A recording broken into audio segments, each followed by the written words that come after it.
Hello दोस्तों, नमस्कार। तो कैसे हैं आप लोग? उम्मीद करते हैं कि आप लोग बहुत ही अच्छे होंगे। दोस्तों, आप सभी का सबसे पहले संगीत के इस नए सेशन में बहुत-बहुत स्वागत है आप सभी का। दोस्तों, यहाँ पे आज प्रश्न आप लोग को देखने के लिए मिलेगा, जैसा कि आप लोग देख पा रहे हैं। बीपीएससी टीआरई 2 का पीजीटी के अंदर जो संगीत का पेपर जो पूछा गया था आप लोगों का, तो वहाँ यहाँ पे आप लोग को देखने के लिए वो टोटल प्रश्न मिल जाएगा। दोस्तों देखिए, प्रश्न की संख्या जो है बीपीएससी के द्वारा पूछी जाती है पीवाईक्यू में, तो वो 80 प्रश्न आप लोग को हैं। लेकिन 80 प्रश्न में आपको 3 सेशन में आप लोग को यहाँ पे लाके प्रोवाइड करवा देंगे। 25 का फिर प्लस 25 का दूसरे सेशन में, उसके बाद फिर 30 का तीसरे सेशन में आप लोग का क्लियर करवा देंगे। ठीक है, देखिए, तो यहाँ पे हम बारी बारी से सारे पीवाईक्यूज को जो है अच्छे से आप लोग भी देख लीजिएगा और टोटल प्रश्नों को याद भी कर लीजिएगा इसका। ठीक है, तो चलिए हम देखना शुरू करेंगे। लेकिन उससे पहले आप लोगों से खास छोटी सी एक रिक्वेस्ट है कि अगर आप लोग चैनल पे नए हैं या फिर पुराने भी हैं, अगर अभी तक आप लोगों ने सब्सक्राइब अगर नहीं किया है चैनल को, तो सब्सक्राइब करके नोटिफिकेशन को ऑल पे सेट कर लीजिएगा, ताकि आने वाला जो भी सेशन होगा वो सबसे पहले आपके पास पहुंच जाएगा। ठीक है, तो उम्मीद है चैनल को सब्सक्राइब कर चुके होंगे, है ना। चलिए, तो आते हैं सीधा सीधा हम प्रश्नों के ऊपर में। तो प्रश्न हमारा पूछ रहा है, यहाँ पे नी कोमल रहेगा। ठीक है, नी सा म प ग म स्वर समूह किस राग का सूचक है? क्या होगा? क्या भीम पलासी का है, बागेश्वरी का, पटदीप, एक से अधिक, इनमें से कोई नहीं? तो देखिए, यहाँ पे जो आपका आंसर हो जाएगा ऑप्शन नंबर ए हो जाएगा, राग भीम पलासी का। ये क्या है? स्वर समूह किसको दर्शाता है भाई? तो राग भीम पलासी को दर्शाता है। देखिए, भीम पलासी, अगर थाट की बात कर लेंगे, इसका थाट क्या हो जाएगा? तो थाट इसका हो जाएगा काफी। ठीक है, इसकी गायन समय की बात कीजिएगा तो इसका गायन समय हो जाता है दिन का तीसरा पहर। ठीक है, दिन का थर्ड पहर में इसका गायन समय माना जाता है। वहीं अगर बात करेंगे इसके वादी संवादी का, तो म इसका वादी और सा इसका संवादी हो जाता है। देखिए, एक्स्ट्रा फैक्ट्स जो भी बता रहे हैं ये भाई आप लोग को पीडीएफ जो ले रहे हैं उसके ऊपर तो लिख कर मिल जाएगा आप लोगों को, लेकिन जो नहीं ले रहे हैं वो थोड़ा सा वो पर ध्यान से देखते चलेंगे, है ना। चलिए, तो यहाँ पे हो गया। अब एक और क्वेश्चन बनता है इसका जाति से। इसका जाति क्या होता है? जाति इसका जो हो जाता है मेरे दोस्त, औडव संपूर्ण इसकी जाति मानी जाती है। कहा जाता है कि औडव संपूर्ण इसकी जाति होती है। ठीक है, तो ये आपका क्लियर हो गया, है ना। चलिए, अब बढ़ते चलिए, अगला प्रश्न हमारा हो जाएगा दूसरा नंबर का। देखिए, पीडीएफ के लिए, हाँ, जो भी नए लोग जुड़े हैं भाई, आपको बता ही देता हूँ, मन में कन्फ्यूजन नहीं कि पीडीएफ कैसे मिलता है ना। तो नए लोग जो भी जुड़े हैं वो जान लें कि दोस्तों, पीडीएफ के लिए आप लोग को 199 का पेमेंट करना पड़ जाएगा, जो कि बहुत छोटा रकम है, कुछ है नहीं, है ना। क्योंकि भाई इतने में तो आपका जब कुछ निकले तो भाई यूं ही एक बार में खर्च करके चले आएंगे। लेकिन जो भी चाहते हैं भाई, ये तो आपकी मर्जी है। देखिए, इसके लिए आप लोग को व्हाट्सएप नंबर पे जाना है। व्हाट्सएप नंबर मैं दे रहा हूँ 9122366282। ये व्हाट्सएप नंबर है। ठीक है, नोट कर लीजिएगा जिनको भी चाहिए, 9122366282। ये व्हाट्सएप नंबर है। इस पे जाकर आप लोग को लिखना है कि पीडीएफ चाहिए। ठीक है, जब वहाँ पे आप लिखेंगे तो उसके बाद वहाँ पे आप लोग को स्कैनर प्रोवाइड करवा दिया जाएगा, और उस स्कैनर पे 199 का पेमेंट कर दीजिएगा। तो फिर आपको पीडीएफ जो है प्रीवियस जो भी क्लास हुआ है, प्रीवियस क्लास का ही पीडीएफ मिल जाएगा। और साथ ही साथ अगर बात कर लेंगे, जो आने वाले जो सेशन भी होंगे ना, उसका भी पीडीएफ आप लोग को मिलता रहेगा। इतना में ही, ठीक है, एग्जाम्स तक मिलता रहेगा। बस 199 में ही आप लोग को प्रीवियस भी और आने वाले जो भी सेशन होगा उसके लिए भी मिलेगा। ठीक है, तो नए लोगों को ये जानकारी जो है पहुंचाना बहुत ज़रूरी था, क्योंकि भाई उन लोगों को हो सकता है प्रॉब्लम हो जाती कि कैसे मिलेगा, है ना। चलिए, पुराने लोग तो जानते ही हैं। तो आ जाइए, अब कोई डिस्टर्ब नहीं है यहाँ पे, अब सीधा सीधा चलेंगे क्लास के ऊपर। तो संचारी वर्ण किसे कहा जाता है? देखिए, वर्णों की बात कर लेंगे। सबसे पहले वर्ण, वर्ण क्या होते हैं मेरे दोस्त? तो वर्ण उसे कहते हैं गान करने की जो क्रिया होती है, या फिर गायन की जो क्रिया होती है, गायन की क्रिया को क्या कहते हैं? वर्ण कहते हैं। आपसे क्वेश्चन बन सकता है कि वर्ण के कितने प्रकार होते हैं? वर्ण कितने प्रकार के? तो मेरे दोस्त आप लोग को याद रखना है, वर्ण 4 प्रकार के होते हैं। ठीक है, कौन कौन सा अगर पूछा जाए तो पहला आप लोग को बताना है अस्थाई वर्ण, दूसरा आरोही वर्ण, ठीक है, और तीसरा अवरोही वर्ण, ठीक है, और चौथा क्या हो जाता है? कोई बात नहीं, नहीं दिख रहा है, कोई बात नहीं है, ये सब पीडीएफ के ऊपर लिखकर मिल जाएगा। जिनको जो भी पीडीएफ ले रहे हैं, है ना, उनको तो मिलता ही है, लिखकर मिल जाएगा। ठीक है, और चौथा क्या होता है आपका? चौथा जो होता है यही आपका संचारी वर्ण होता है, जो 4 प्रकार के वर्ण हो गए। देखिए संचारी वर्ण में अगर बात किया जाए तो ये अस्थाई, आरोही, अवरोही सभी का क्या होता है, सम्मिश्रण होता है। तो सम्मिश्रण, ये इसको फिर क्या कह देते हैं, इसको कह देते हैं संचारी वर्ण। तो यहाँ पे जब सम्मिश्रण है तो यहाँ पे क्या, स्वरों का आरोही क्रम को कहेंगे, स्वरों के अवरोही क्रम को, शुद्ध रूप को, एक से अधिक, इनमें से कोई नहीं। तो यहाँ पे आपका जवाब हो जाएगा उपरोक्त में से एक से अधिक, क्योंकि उसमें आरोही अवरोही सब शामिल होते हैं। तो आंसर हो जाएगा ऑप्शन नंबर डी आपका। ठीक है, चलिए तीसरा नंबर क्वेश्चन देखते हैं यहाँ पे कि अलंकार में कौन सा वर्ण प्राप्त होता है। अलंकार की बात कर रहा है, तो कौन सा वर्ण प्राप्त होता है, क्या आरोही वर्ण, अवरोही वर्ण, अस्थाई, एक से अधिक, इनमें से कोई नहीं। अब बातें हो रही हैं अलंकार की। वर्ण के बारे में तो मैंने बता दिया, तो वर्ण जो है गान करने की क्रिया है। तो अलंकार में कौन सा वर्ण, यानी अलंकार जब गाएंगे तो उसमें कौन सा वर्ण है ना, यही चीज पूछा जा रहा है ना। तो यहाँ पे क्या आंसर करेंगे, तो यहाँ पे कौन सा हो जाएगा, यहाँ पे हो जाएगा उपरोक्त में से एक से अधिक। ठीक है, क्योंकि आरोही में होगा, अवरोही और अस्थाई ये सभी में होते हैं, प्राप्त होते हैं आपको अलंकार में। ठीक है, तो इसलिए एक से अधिक आंसर हो गया। आगे देखते हैं, प्रश्न हमारा हो जाएगा चौथा नंबर का, 4-3-2, 4-3-4-2 श्रुति व्यवस्था किस ग्राम से संबंधित है। बताना है मेरे दोस्त, क्या षड्ज ग्राम से, मध्यम ग्राम से, गंधार ग्राम से, एक से अधिक, इनमें से कोई नहीं। क्या यहाँ पे आंसर हो जाएगा, तो यहाँ पे जो आंसर करेंगे 4-3-2, 4-3-4-2, यानी ये आपका मध्यम ग्राम का है ना, मध्यम ग्राम का श्रुति स्वर व्यवस्था है। अगर षड्ज ग्राम की बात कर लेंगे तो इसका क्या होता है, 4-3-2, 4-4-3-2, ये षड्ज ग्राम का होता है, 4-3-2, 4-4-3-2। गंधार ग्राम का देखिए भाई, इसमें जो है बहुत सारे लोग क्या मानते हैं कि सभी को मानते हैं 3-3-3, 3-3-3 और लास्ट में निषाद को 4 मानते हैं।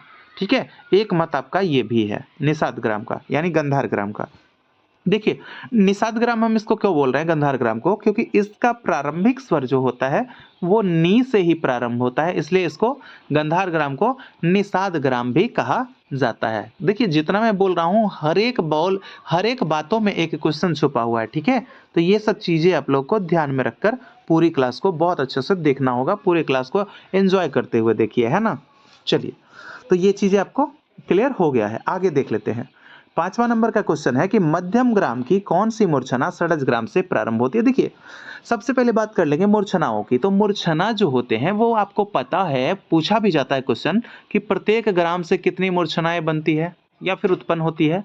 तो आपको याद रखना है कि प्रत्येक ग्राम से 7 मूर्छनाओं की उत्पत्ति होती है, और इस हिसाब से हमारे पास 3 ग्राम है, तो 3 ग्राम में कुल कितनी मूर्छनाएं फिर हो जाएंगी। इसीलिए आपको 21 आंसर किया जाता है कि मूर्छनाओं की संख्या कितनी, तो 21 मूर्छनाएं इसीलिए बताया जाता है कुल। ठीक है, लेकिन अगर आपसे पार्टिकुलर अगर कोई ग्राम पूछ दे तो आपको 7 ही बताना है। ठीक है, तो यहाँ पे आएंगे, तो मध्यम ग्राम की मूर्छना जो है 7 आपका कौन कौन सा होता है, सौबीरी, हरिणस्वा, ठीक है, कलोपनता, शुद्ध मध्यमा, मार्गी, पौरवी, हृस्यका। तो किसमें कौन सा जो आपका षड्ज से, तो हमने आप लोगों को बता रखा है कि मध्यम ग्राम में जो है आपका म से स्टार्ट होता है, तो म के बाद ये अवरोही क्रम में होता है ना, म, ग, रे और सा। अगर ये हमारा सौवीरी है, ये हमारा हरिणस्वा हो जाएगा, तीसरा हमारा कलोपनता हो जाएगा, चौथा क्या, शुद्ध मध्यमा ही तो होगा ना। तो शुद्ध मध्यमा पे आएंगे तो किस से प्रारंभ हो रहा है, सा से प्रारंभ हो रहा है। तो यहाँ पे आंसर कर देंगे ऑप्शन नंबर सी वाला। ठीक है, सौबीरी किस से प्रारंभ हो रहा है, मध्यम से, मां से। ठीक है, कलोपनता किससे हो रहा है, रे से, ऋषभ से, है ना। ये सब चीजें आप लोग को ध्यान में, देखिए सौबीरी हो गया, हरिणस्वा हो गया ग से, और कलोपनता हो गया आपका रे से। ठीक है, तो इस तरह से ध्यान रखना है। आगे देख लेंगे प्रश्न को, यहाँ पे छठा नंबर का प्रश्न है, सारंग देव के अनुसार कंप के आधार पर गमक के कितने प्रकार बताए गए हैं। तो देखिए कंप के आधार पर अगर बात कर लेगा तो यहाँ पे देखिए ऐसे तो कंप अगर नहीं लगाए आप लोग के पास ना, यहाँ पे कंप जो है ये नहीं लगाए, तो सारंग देव के अनुसार जो है आपका आंसर हो जाएगा 15 गमक। ठीक है, समझ पा रहे हैं ना, 15 गमक। लेकिन यहाँ पे लगा दिया है क्या, कंप के आधार पर, तो भैया कंप के आधार पर तो क्या होगा, 6, 15, 10, एक से अधिक इनमें से कोई नहीं, तो आंसर आप लोग करना है 6। ये है आपका कंप के आधार पर। कंप ना लगाए तो संगीत रत्नाकर में पूछे कितने गमक के बारे में बताया गया है, तो 15 गमक के बारे में बताया गया है। और कर्नाटक संगीत में अगर आपसे पूछ दे कि कितने गमक का प्रयोग किया जाता है, कर्नाटक संगीत में, तो वहाँ पे जो है भैया आपका कितना 10 गमक प्रयोग होता है। क्लियर? बहुत अच्छे से, उम्मीद है कि बहुत अच्छा लग रहा होगा क्लास आप लोगों को। तो आप लोग साथ ही साथ चैनल को सब्सक्राइब भी कर लीजिएगा और मोटिवेशन के लिए मेरे वीडियो को लाइक कर दीजिएगा और शेयर भी कर दीजिएगा दोस्तों के पास, है ना, ताकि उनका भी PYQs क्लियर हो जाए। आगे देखेंगे 7वां नंबर का क्वेश्चन। अगर मध्य लय में 1 सेकंड में एक मात्रा बोली जाती है, ठीक है, मध्य वाला एक, आप जो सामान्य जो जो काम कार्य करते हैं ना, सामान्य जो आपकी एक्टिविटी जो होती है वो आपका क्या होता है, वो मध्य के अंतर्गत काउंट होता है। लेकिन आप जो सामान्य के हिसाब से अगर मान लीजिए थोड़ा सा अपनी एक्टिविटी को डाउन कर दिए, कम कर दिए, तो वो आपका विलंबित के अंतर्गत चला जाता है। लेकिन आप जो सामान्य एक्टिविटी कर रहे थे उससे ज़्यादा आप फुर्तीला हो जाएं तो वो आपका क्या हो जाएगा, द्रुत हो जाएगा, है ना। तो सामान्य, अब देखिए, आइए समझिए, यहाँ पे देखिए आपका मध्य लय में 1 सेकंड में, सेकंड कितना है 1, और मात्रा कितनी बोली जा रही है, एक ही मात्रा बोली जा रही है। तो एक में एक यानी भैया एक में एक यानी एक बार में एक ही काम कर रहे हैं, तो हमारा ये क्या है, ये हमारा मध्य है, ठीक है, मध्य, यानी जो हमारा ये जो लय है ये मध्य लय हो जाएगा। अब कहा जा रहा है तो 4 सेकंड में एक मात्रा बोलने पर कौन सा लय कहेंगे। अब देखिए, हमें एक में एक बोलना है तो हमें मध्य कहलाएगा। अब हमारे पास 4 आ गया है, 4 घंटा हो गया, मान लीजिए कैसे, ठीक है, 1 घंटा में हमको क्या करना था, एक ही क्लास करना था। अब हमारे पास आ गया है 4 घंटा, भैया 4 घंटा आ गया है। अब हम क्या करेंगे, 4 घंटा में ही एक क्लास करेंगे। तो अब हमारे अंदर क्या हो जाएगा, आलस हो जाएगा। जो हमें करना था फास्ट में, वो हमें अपनी एक्टिविटी के अनुसार करना था, वो और हम क्या कर दिए, विलंबित कर दिए, यानी और देर कर दिए। यानी अब 4 घंटा है भैया, करेंगे ना, है ना, क्योंकि 4 घंटा मिल गया। तो यहाँ पे क्या हो जाएगा, आंसर क्या हो जाएगा, विलंबित हो जाएगा, है ना। यहाँ पे ऑप्शन नंबर ए आपका हो जाएगा विलंबित लय। तो उम्मीद करते हैं लय जो है समझ गए होंगे। तीनों वाला लय का क्वेश्चन बनेगा कि कितने प्रकार के, तो 3 प्रकार के, कौन कौन से, विलंबित लय, मध्य लय और द्रुत लय, ये 3 प्रकार के लय कहे जाते हैं, है ना। क्वेश्चन बन सकता है क्योंकि इंपॉर्टेंट है। आगे देख लेते हैं प्रश्न हमारा 8वां नंबर का। मूर्छना किस पर आश्रित होता है, क्या स्वर पर, ग्राम पर, श्रुति पर, एक से अधिक, इनमें से कोई नहीं। तो यहाँ पे आंसर क्या करेंगे, मूर्छना किस पर आधारित होता है, तो मूर्छना जो है आपके किस पे हो जाएगा, मूर्छना ग्राम पे आश्रित होता है, इसलिए आंसर हो जाएगा ऑप्शन नंबर बी। मूर्छनाओं की उत्पत्ति पूछा जाता है कि मूर्छनाओं की उत्पत्ति किससे मानी जाती है, तो मूर्छनाओं की उत्पत्ति ग्राम से मानी जाती है। और कुल मूर्छनाओं की संख्या कितनी होती है, तो अभी मैंने आपको बताया 21 होती है, ठीक है, 21 मूर्छना। चलिए अब आगे बढ़े तो प्रश्न हमारा हो जाएगा 9वां नंबर का। 4 विभाग वाले ताल का नाम बताएं। देखिए 4 विभाग वाले ताल का नाम क्या, तिबरा ताल, सूल ताल, आड़ाचार ताल, एक से अधिक, इनमें से कोई नहीं। तो यहाँ पे क्या आंसर हो जाएगा, कौन सा वैसा ताल है जिसमें कि विभाग कितने हैं, विभाग आपका 4 है, 4 विभाग वाला। तो यहाँ पे अगर बात कर लेंगे तिबरा ताल, ठीक है, तिबरा ताल कितना मात्रा, 7 मात्रा, सूल ताल कितना मात्रा, 10 मात्रा, आड़ाचार ताल कितना, 14 मात्रा, ठीक है। तो 4 विभाग वाला ताल पूछ रहा है ना, तो तिबरा ताल में आपका 3 विभाग हो जाता है, सूल ताल में आपका कितना विभाग हो जाता है, 5 विभाग हो जाता है। तो यहाँ पे आड़ाचार ताल आपका सही जवाब हो जाएगा। यहाँ पे एक मिनट 4 विभाग है ना, आड़ाचार ताल 14 मात्रा, नहीं भाई, यहाँ पे इनमें से कोई नहीं होगा, ठीक है, इनमें से कोई नहीं, क्योंकि इसका 7 विभाग हो जाता है ना, 7 विभाग, सूल ताल 5 विभाग, तिबरा ताल 3 विभाग। तो पूछा क्या है, 4 विभाग वाले, तो यहाँ पे कोई हमको 4 विभाग वाला नहीं दिखा है, तो आंसर हमारा हो जाएगा उपरोक्त में से कोई नहीं, क्योंकि आपका 4 विभाग वाला जैसे 3 ताल हो गया, है ना, ये सब पंचम सवारी वगैरह हो गया, ये सब 4 विभाग वाले ताल हैं, ठीक है। चलिए आगे देखेंगे 10वां नंबर का प्रश्न है कि किस ताल के सभी विभागों में मात्राओं की संख्या भिन्न होती है, भिन्न होती है क्या, तिलवाड़ा ताल में, झप ताल में, धमार ताल में, एक से अधिक, इनमें से कोई नहीं। यहाँ पे क्या आंसर होगा, देखिए तिलवाड़ा ताल आपका 16, तो प्रत्येक में क्या होता है आपका 4 4 4 4, इसमें मात्राएं होती है, यानी कि ये तो समान है। लेकिन यहाँ क्या पूछा है, सभी विभागों में अलग अलग, ठीक है, सभी में, तो ये आपका आंसर कर लेंगे धमार ताल, क्योंकि सभी विभागों की अगर बात कर ले, आइए देखते हैं इसके विभाग। इसके 4 विभाग होते हैं, कौन कौन से, 5, 2, 3 और 4। देखिए 4 विभाग हुए ना, तो पहले विभाग में 5 मात्रा, दूसरे विभाग में 2 मात्रा, तीसरे में 3 मात्रा और चौथे में 4 मात्रा, 5 2 3 4। तो इसमें क्या आप देख रहे हैं, सभी में भिन्न देख रहे हैं, तो आंसर हमारा हो गया धमार ताल। ठीक है, चलिए आगे देख लेते हैं। प्रश्न हमारा हो जाएगा 11 नंबर कि भैरव का संप्रकृतिक राग कौन है। राग भैरव की संप्रकृतिक रागों की अगर हम बात कर लेंगे तो कौन हो जाएगा, क्या नट भैरव, कलिंगड़ा, अहीर भैरव, एक से अधिक इनमें से कोई नहीं। तो यहाँ पे जो आपका आंसर होने वाला है, यहाँ पे हो जाएगा ऑप्शन नंबर बी, भैरव का संप्रकृतिक राग हो जाएगा कलिंगड़ा। और कलिंगड़ा जो है ये इसका थाट अगर पूछेगा तो थाट आपका हो जाता है मेरे भाई भैरव थाट का ये राग है। ठीक है, भैरव थाट का ही राग है, चाहे रामकली हो, कलिंगड़ा हो, ठीक है, अहीर भैरव हो, ये सब किसके किसके हैं, तो भैरव थाट के ही राग माने जाते हैं। चलिए आगे देख लेते हैं प्रश्न को। तो प्रश्न हमारा हो जाएगा 12 नंबर का कि संगीत रत्नाकर के प्रारंभिक 14 श्लोकों में किसका वर्णन किया गया है। क्या संगीत रत्नाकर विषय सूची का, केवल लेखक का, या फिर आपका ऑप्शन सी लेखक व आश्रयदाता का। क्या हो जाएगा यहाँ पे जवाब, यहाँ पे आपका जवाब हो जाएगा ऑप्शन नंबर सी, लेखक व आश्रयदाता का जिक्र किया गया है प्रारंभिक 14 श्लोकों में संगीत रत्नाकर में। ठीक है, वही हम बात कर लेंगे संगीत रत्नाकर की। तो संगीत रत्नाकर में कुल अध्याय कितने हैं, 7 अध्याय हैं। क्लियर, 7 अध्याय हैं इसके, इसी कारण इसको क्या कहा जाता है, सप्ताध्यायी कहा जाता है, सप्ताध्यायी ग्रंथ इसको कहा जाता है। और संगीत रत्नाकर की बात कीजिएगा तो इसका लेखन काल जो है आपका 13वीं शताब्दी में है, और किसके द्वारा, तो सारंग देव जी के द्वारा ये किया गया था।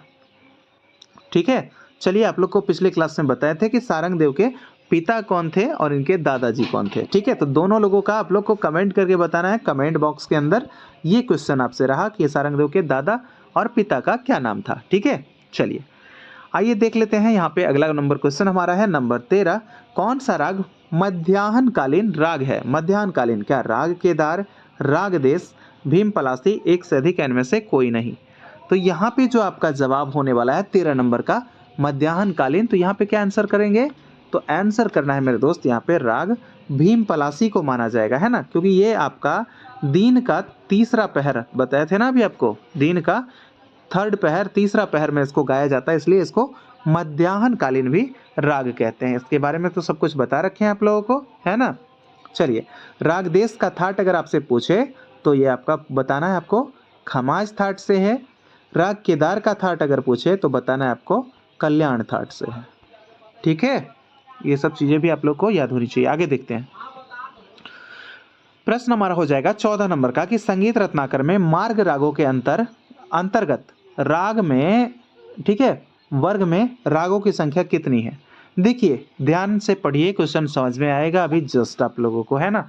यहाँ पे मैं बताता हूँ, देखिए संगीत रत्नाकर में मार्ग रागों, देखिए सारंग देव जो है आपके अपने 264 राग बताए हैं किसके अंदर में, संगीत रत्नाकर के अंदर में, है ना। तो उसको उन्होंने 2 भागों में बांट दिया है। 10विध राग वर्गीकरण आप लोगों ने नाम सुना होगा, 10विध।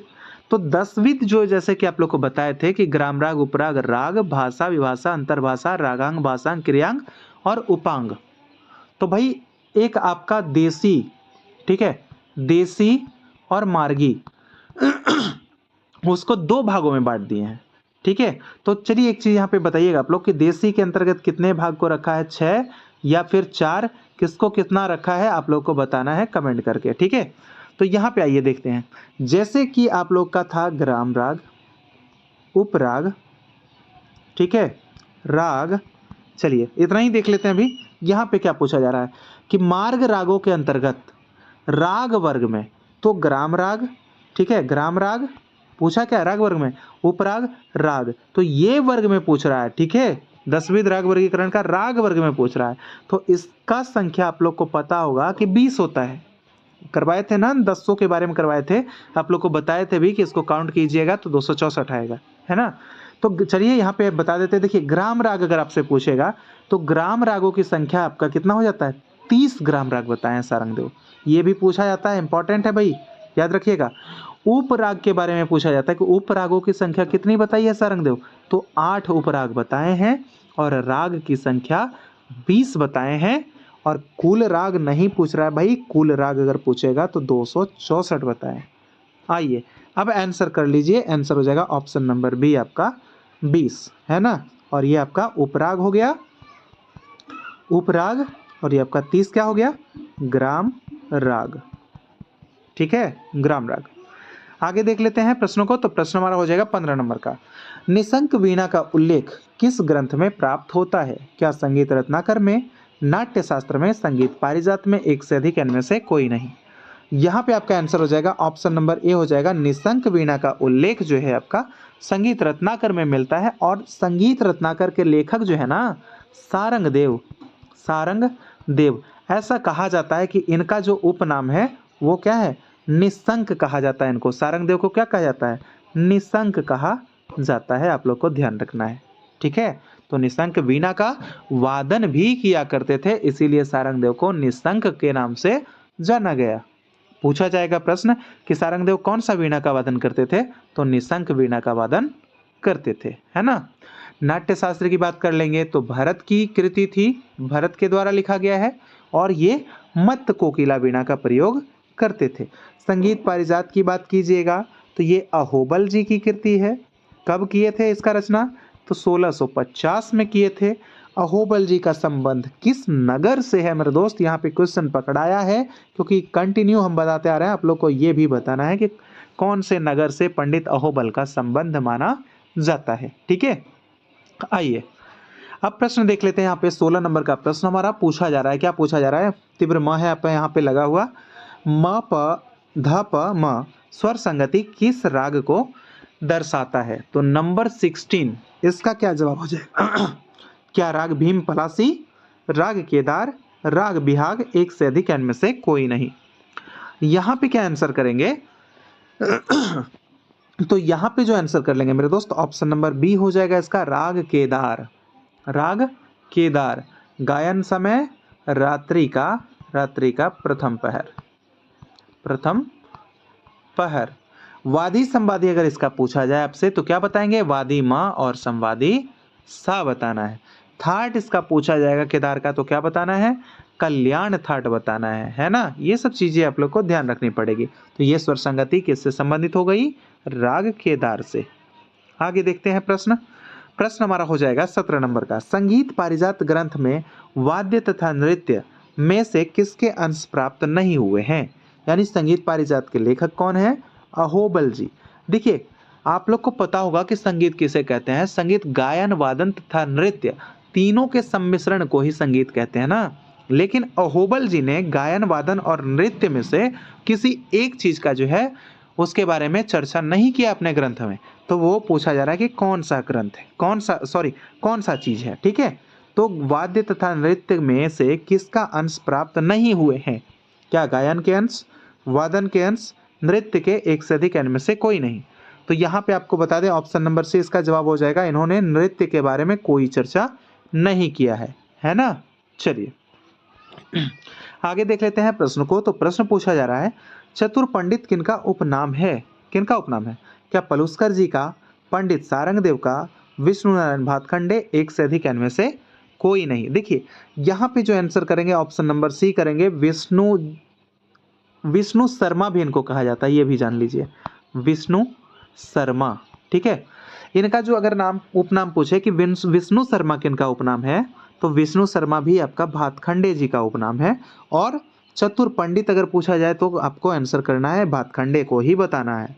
अभी मैंने बताया सारंगदेव को क्या कहते हैं, किस नाम से जानते हैं, तो निशंक के नाम से जानते हैं। और ये पलुस्कर जी जो है ये आपके ग्वालियर घराना से 1901 ईस्वी में लाहौर में, ठीक है, गंधर्व महाविद्यालय की स्थापना के लिए जाने जाते हैं।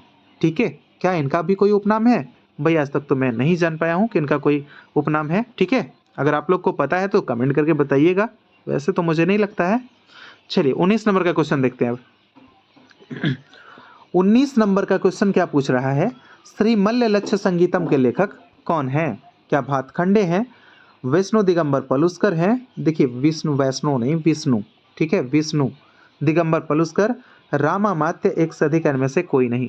तो देखिए श्री मल्ल लक्ष्य संगीतम के लेखक जो हैं आपके भातखंडे हो जाएंगे। ठीक है, चाहे आपका क्रमिक पुस्तक मालिका हो, श्री मल्ल लक्ष्य संगीतम हो, हिंदुस्तानी संगीत शास्त्र हो, ये सभी के लेखक जो हैं आपके कौन हो जाएंगे, ये भातखंडे जी हो जाएंगे। बाकी आपका यहाँ पे पलूस्कर जी हैं, ये भी बहुत सारे पुस्तकों की रचना की है। महिला संगीत है, व्यायाम के साथ संगीत है ना, बाल संगीत है, ये सब जो है बहुत सारे पुस्तकों की रचना इन्होंने भी किया है। रामामात्य की पुस्तक की बात कीजिएगा तो कौन सा हो जाएगा? स्वरमेल कलानिधि इनकी पुस्तक है। स्वरमेल कलानिधि, ये रामामात्य की पुस्तक है। ठीक है जी, याद रखना है। आगे बढ़ते हैं। प्रश्न हमारा हो जाएगा 20 नंबर का कि संगीत रत्नाकर के टीकाकार कौन है? कौन हो जाएंगे? क्या सिंह भोपाल, कल्लीनाथ, शंकुक, एक से अधिक इनमें से कोई नहीं। यहाँ पे क्या आंसर करेंगे? तो यहाँ पे जो आंसर करेंगे उपयुक्त में से एक से अधिक करने वाले हैं, क्योंकि यहाँ पे सिंह भोपाल और कल्लीनाथ ये जो है संगीत रत्नाकर के टीकाकार हैं। मैंने आप लोग को 3 बताया था। अगर आप लोग कंटिन्यू हमारे साथ जुड़े रहते हैं, क्लास टोटल देखते हैं, तो आप लोग को याद होगा कि मैंने 3 टीकाकार बताए थे। ठीक है। इसके अलावा चलिए तीसरा बताते हैं आप लोग को, वो कौन है? एक आपके हो जाते हैं केशव। ठीक है, ये तीनों जो हैं संगीत रत्नाकर के टीकाकार हैं। वही आपसे पूछ दिया जाए कि नाट्य शास्त्र के टीकाकार कौन है, तो आप लोग को याद रखना है नाट्य शास्त्र पे जो टीका करने वाले व्यक्ति हैं ना, वो अभिनव गुप्त हैं। कौन है? अभिनव गुप्त जी हैं, जो कि अभिनव भारती के नाम से पुस्तक को, टीका को लिखा है ना। चलिए आगे देख लेते हैं। प्रश्न हमारा 21 नंबर का प्रश्न हो जाएगा कि किस राग में कोमल निषाद का अल्प प्रयोग किया जाता है? कौन सा राग है जिसमें कोमल निषाद का अल्प प्रयोग होता है? ये बताना है आप सभी को। क्या राग देश होगा, राग भीमपलासी, राग केदार, एक से अधिक इनमें से कोई नहीं। तो यहाँ बात कर लेंगे तो यहाँ आपका हो जाएगा ऑप्शन नंबर सी, हो जाएगा केदार। ठीक है, राग केदार में क्या होता है कि इसमें कोमल निषाद का, कोमल नी का अल्प प्रयोग कर लिया जाता है। ठीक है, चलिए आगे देखते हैं प्रश्न को कि किराना घराना के प्रसिद्ध गायक कौन है? क्या बड़े गुलाम अली खां, मोदू खां, अब्दुल करीम खां, एक से अधिक इनमें से कोई नहीं। यहाँ पे क्या आंसर करेंगे? यहाँ पे आंसर करेंगे उस्ताद अब्दुल करीम खां जी को। इनको किराना घराना का प्रसिद्ध गायक ही नहीं, बल्कि इनको साथ साथ में संस्थापक भी माना जाता है। कहा जाता है कि किराना घराना के संस्थापक भी थे। देखिए मोदू खां, मैंने बता रखा है आप लोग को कि मोदू खां और बख्शू खां जो ये हैं लखनऊ घराने के संस्थापक के तौर पे जाने जाते हैं। लखनऊ घराना वो भी कौन सा? यहाँ पे तबला वाला, क्योंकि ईश्वरी प्रसाद आपके नृत्य के घराने के संस्थापक हो जाएंगे, है ना। लखनऊ में दो है ना, एक आपका तब वादन का है और एक नृत्य का है।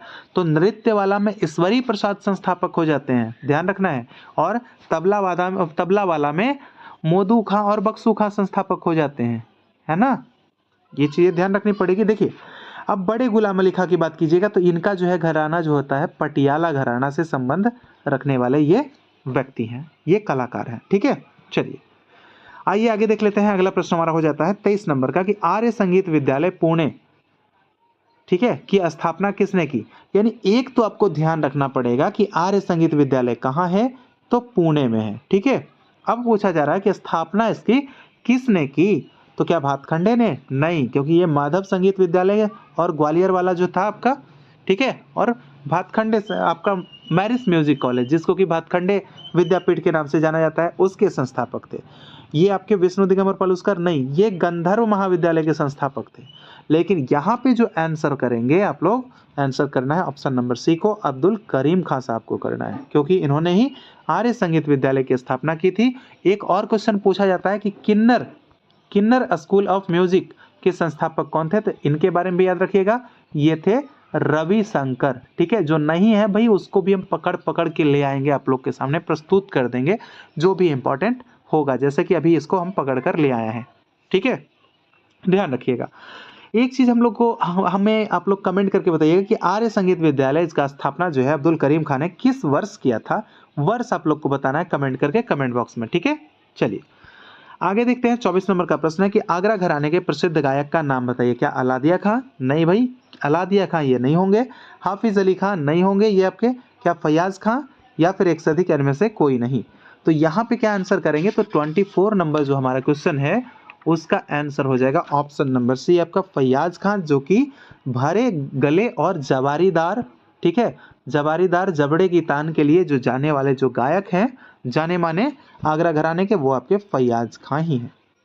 ठीक है, समझ में आया। अलादिया खां की अगर बात कीजिएगा तो अलादिया खां का घराना जो हो जाता है आपका जयपुर घराना के संस्थापक माने जाते हैं। जयपुर और अतरौली घराना के संस्थापक अलादिया खां ही माने जाते हैं। ठीक है, चलिए आगे देख लेते हैं प्रश्नों को। तो प्रश्न हमारा क्या यहाँ पे पूछा जा रहा है, रे म प कोमलनी ध प म ग रे स्वर समूह किस राग का ठीक है सूचक है। क्या यहाँ पे आंसर करेंगे, आंसर क्या हो जाएगा, क्या राग देश, राग श्याम कल्याण, राग शुद्ध सारंग, एक से अधिक, इनमें से कोई नहीं।